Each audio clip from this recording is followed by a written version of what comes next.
کتاب میر داد کے باب نمبر 33 کی جانب بڑھتے ہیں۔ لسانی مطربہ رات بارے نراندہ، جس طرح کوئی جلا وطن اپنے گھر بار کے لیے تڑپتا ہے، اسی طرح ہم سب پہاڑی مسکن کے لیے تڑپتے تھے، جس کا راستہ برفیلی ہواؤں اور ان کے ذریعے اڑا کر لائے گئے برف کے انباروں نے تمام موسم سرما میں بند کر رکھا تھا۔ مرشد نے ہمیں پہاڑی مسکن میں لے جانے کے لیے موسم بہار کی ایک شب منتخب کی، جس کی آنکھیں روشن اور پرسکون تھیں، جس کا سانس گرم اور معطر تھا، جس کا دل زندہ اور نہایت بیدار تھا۔ وہ 8 چپٹے پتھر جو ہمارے بیٹھنے کے کام آئے تھے، آج بھی اسی دن کی طرح جب کہ مرشد کو بطحار لے جایا گیا تھا، نصف دائرے کی ترتیب میں رکھے ہوئے تھے۔ ظاہر تھا کہ اس روز سے کوئی بھی پہاڑی مسکن میں نہیں گیا تھا۔ ہم میں سے ہر ایک اپنی معمول کی جگہ بیٹھ گیا اور مرشد کے اشارے کا انتظار کرنے لگا، مگر اس نے اپنی زبان نہیں کھولی۔ ماہ کامل بھی ہماری طرف یوں دیکھ رہا تھا جیسے کہ خوش آمدید کہہ رہا ہو، جیسے تذبذب میں مرشد کے ہونٹوں پر نظر جمائے ہوئے تھا۔ چٹان سے چٹان تک گرتے پہاڑی جھرنوں نے رات کو شور آمیز نغموں سے بھر دیا تھا۔ بعض اوقات کسی الو کی گھو گھو کی آواز یا کسی جھینگر کے گیتوں کی ٹوٹتی ہوئی تانیں سنائی دیتی تھی۔ دم سادے ہوئے خاموشی سے ہم نے بہت دیر تک مرشد کے بولنے کا انتظار کیا، تبھی اس نے اپنا سر اٹھایا اور اپنی نیم با آنکھیں کھولتے ہوئے یوں کہنا شروع کیا۔ میر داد۔ رات کی اس گہری خاموشی میں میر داد تمہیں رات کے نغمے سنانا چاہے گا۔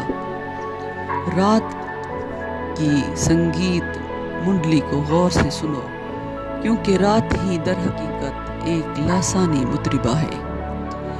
ماضی کی تاریک ترین دراڑوں میں سے، مستقبل کے روشن ترین گلوں میں سے، عرشوں کے کنگروں سے اور زمین کی گہرائیوں میں سے، رات کی آوازیں بلند لے میں اور تیزی سے کائنات کے سب سے دور دراز گوشوں تک پہنچتی ہیں۔ تمہارے کانوں کے گرد وہ زبردست لہروں میں گردش کرتی ہیں۔ اپنے کانوں کے بوجھ اتارو تاکہ تم ان کو صاف سن سکو۔ ہلچل بھرا دن جو کچھ بے پرواہی سے مٹا دیتا ہے، ٹھہری ہوئی رات کمال جادوگری سے اس کو پھر سے بحال کر دیتی ہے۔ کیا چاند اور ستارے دن کی چکا چوند میں چھپ نہیں جاتے؟ جو کچھ دن کے بے حقیقت کباڑ میں دب کر رہ جاتا ہے، رات اس کو لپی پلی مستی میں دور دور تک جاتی ہے، یہاں تک کہ جڑی بوٹیوں کے خواب بھی رات کی سنگیت منڈلی کی رونق کو دوبالا کر دیتے ہیں۔ سنو تم سیاروں کو جب وہ آسمانوں میں گردش کرتے ہوئے گزرتے ہوں، سنو ان کو گاتے ہوئے لوریاں، ریگ رواں کے پنگھوڑوں میں خوابیدہ دیو قامت بچے کے لیے، بھکاری کے چیتھڑے پہنے ہوئے سلطان کو، زنجیروں میں جکڑی ہوئی برق کو، پوتڑوں میں لپٹے ہوئے رب کو۔ سنو زمین کو ایک ہی وقت میں کراہتی ہوئی درد زہ سے دودھ پلاتی ہوئی، پرورش کرتی ہوئی، شادی کراتی ہوئی، قبر میں لٹاتی ہوئی، جنگل میں شکار کے لیے بھٹکتے ہوئے درندوں کو سنو، گرجتے چیختے چیتھڑے چیتھڑے کرتے، چیتھڑے ہوتے ہوئے، پیٹ کے بل رینگ کر اپنی راہیں ڈھونڈتے ہوئے رینگنے والے کیڑوں کو سنو، پر اسرار گیت گنگناتے ہوئے پتنگوں کو، اپنے خوابوں میں چراگاہوں کی داستانیں، ندیوں کے گیت دہراتے ہوئے پرندوں کو سنو، ہر سانس میں موت کے پیالوں سے زندگی کے جام اڑاتے ہوئے پیڑوں اور بوٹیوں کو، پہاڑ کی چوٹی اور وادی سے، ریگزار اور سمندر سے، ہوا اور گھاس کے تختوں میں سے، زماں کے پردے میں پنہا رب کے لیے آتی ہے پکار۔ سنو دنیا کی ماؤں کو زار و قطار روتی اور ماتم کرتی ہوئی، اور دنیا کے باپوں کو